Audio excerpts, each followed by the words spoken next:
Okay, good morning. How is everyone? So this is the second video introducing the midterm exam. We've talked about the instructions, questions, and I just want to do two things. I want to give a little overview of the structure of your answer. I'm not adding anything here in terms of what I'm expecting. Rather, I'm just trying to be as clear and precise as about exactly what I'm expecting as possible. So let's turn to the exam.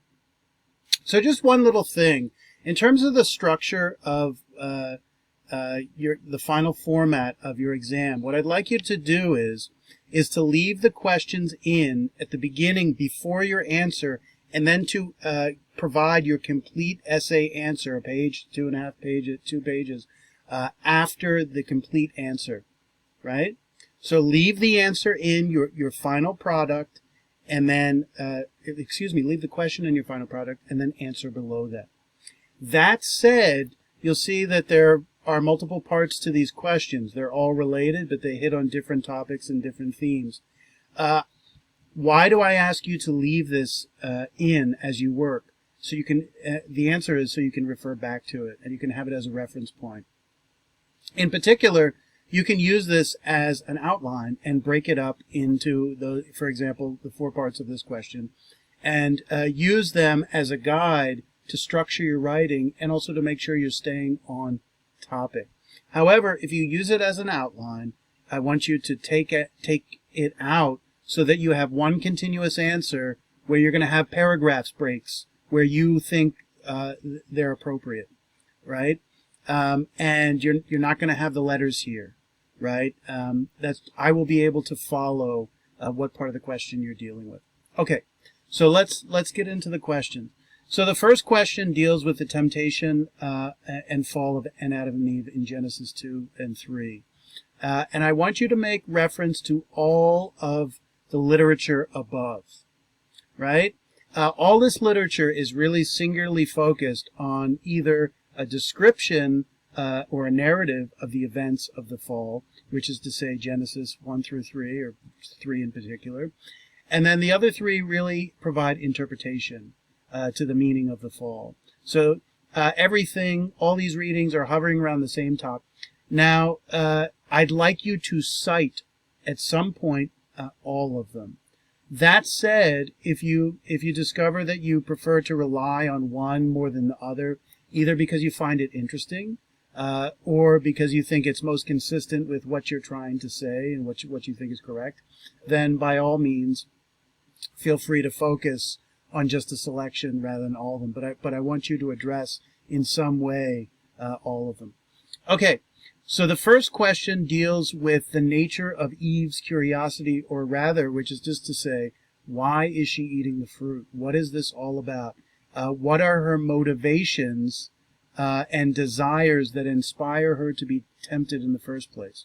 It's one thing to say that the serpent seduces her into eating the fruit, but then the question is, there must be some desire, something she wants that he is able to appeal to, and therefore this says something about her psychology, and her desires and interests, so on and so forth. And of course, the important thing here is, so the last part of the question deals with, what do these temptations have to say about human nature?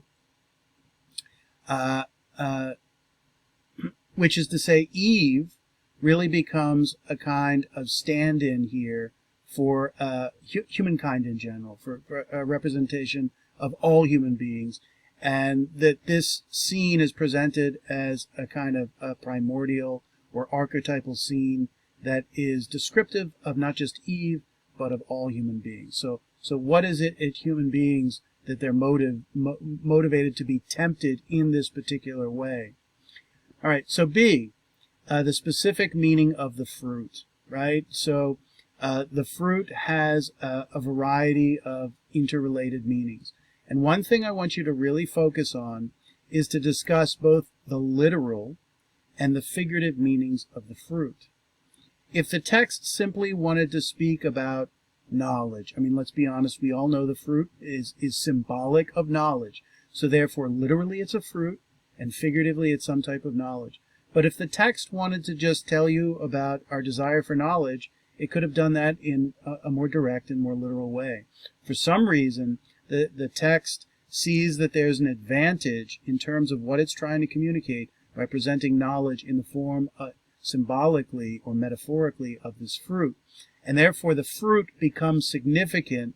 Understanding what a fruit is actually in its tangible, literal reality is then crucial to understanding its metaphorical meaning. If we remember what a metaphor is, you take the literal properties of the thing and you transfer them to something else. So the literal properties of the fruit, its appeal, its look, its potential taste, its smell, are transferred onto what it symbolizes, which is knowledge. Has this same appeal as the fruit. One is food for the body, one is food for the soul. Right? So, particularly Milton really draws out the parallels between the literal and figurative meanings of the fruit and how they are interconnected. Right? So, in general, I'm asking what is the meaning of the fruit, but as you answer this question, I really want you to touch on both the literal and figurative meanings. And then the last part is we all know that the fruit represents knowledge, but specifically what do you think the knowledge is, and how do you think is it imparted? C. There is clearly a connection between their gain in knowledge and the discovery by Adam and Eve that number one, they are naked, and number two, they feel shame. So they gain this knowledge from picking the fruit, eating the fruit, and then they become, number one, aware of their nakedness. That's a type of knowledge. And number two, they feel shame, a certain type of moral emotion, which is to say they also become aware of shame. They have knowledge of shame. Then the question is, how is it that the knowledge that the fruit provides, or how is it that picking the fruit results in awareness of their nakedness and their shame? Something that's not so obvious, and the story is rather mysterious about this. Okay. D. God establishes a prohibition against mankind having access to the fruit. Why do you think there is this prohibition? What do you think the function of it is? What does it mean? There must be a reason. And in fact, the serpent and all these texts from different points of view discuss the reason for the prohibition. In particular, it turns out that there are two competing arguments for the prohibition. And the two competing arguments are the product of the 2 points of view we might take on the story. God's point of view, or the serpent's point of view. And in a sense, mankind is left in the middle to try to figure things out for him or herself. Right? God has clearly presented this prohibition as beneficial to mankind. Mankind will live happily, you could say happily ever after in the garden, so long as we do not eat of this particular fruit. The other argument comes from the serpent, that the prohibition is really not for our benefit. In fact, it's for God's benefit, and it doesn't benefit us. Actually, it keeps us in our place, and as Bakunin's going to say, you could even say it enslaves us.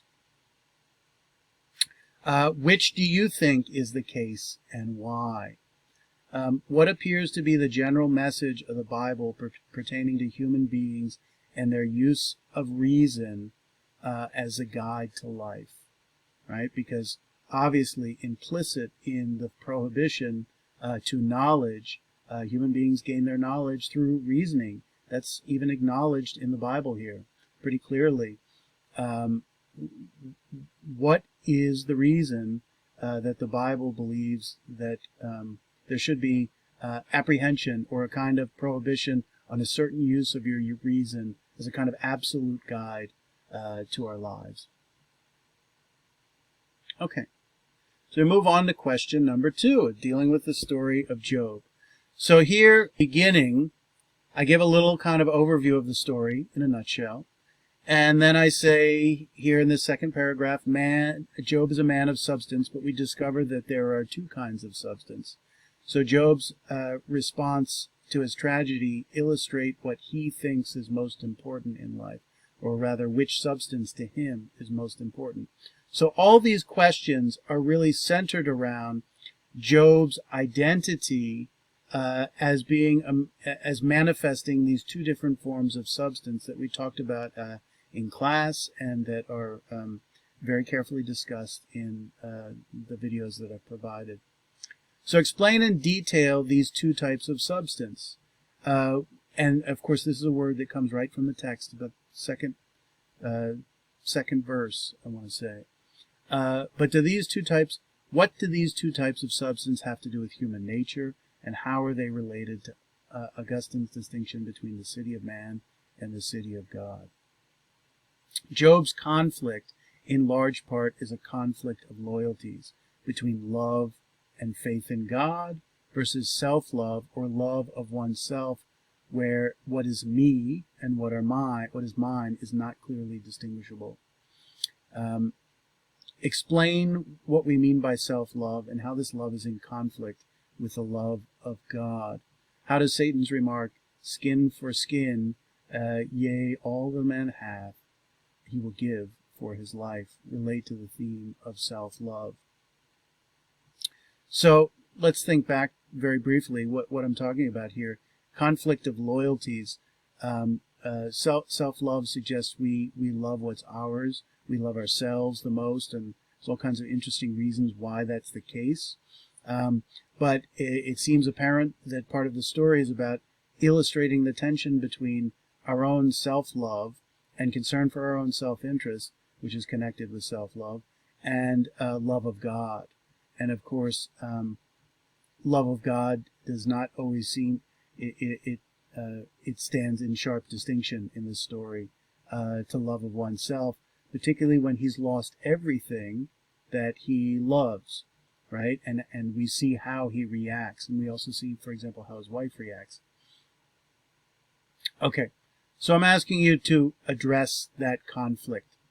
And we saw, for example, when Adam eats the apple, it was given to him by his wife, and one implication may well be that he is concerned to do what his wife wants him to do, because since they've become one flesh, they have loyalties to each other. And immediately you see, ironically, this is a marriage ordained by God.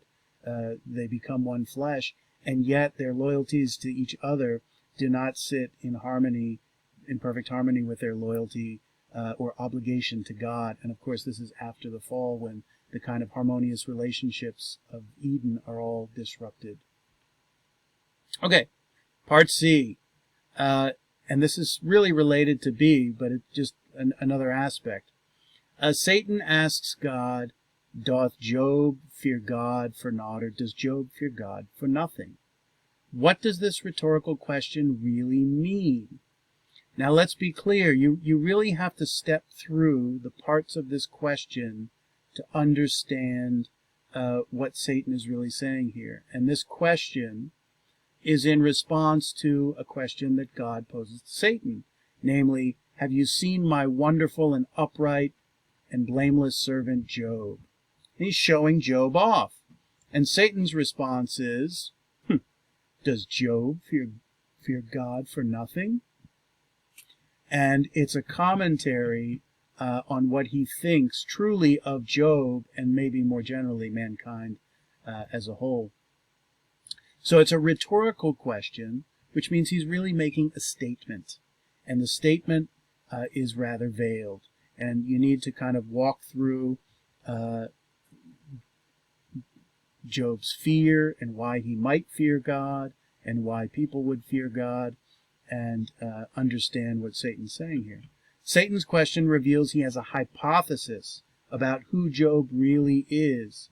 He's making a claim about what he thinks really matters to Job, and therefore what kind of character he really has, and which substance he really cares about the most.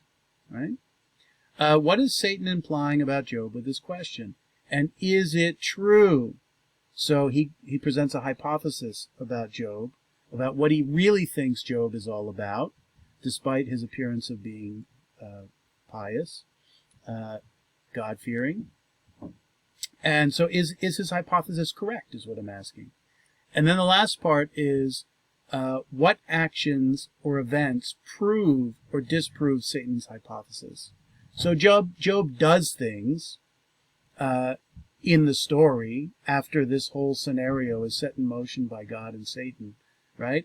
In which he demonstrates what Satan has said to either be true or false. And I'm asking you, what evidence can you find to demonstrate that what Satan has said is either true or false? Right? Okay. So I think with that, I wish everybody good luck, and we will see each other next time.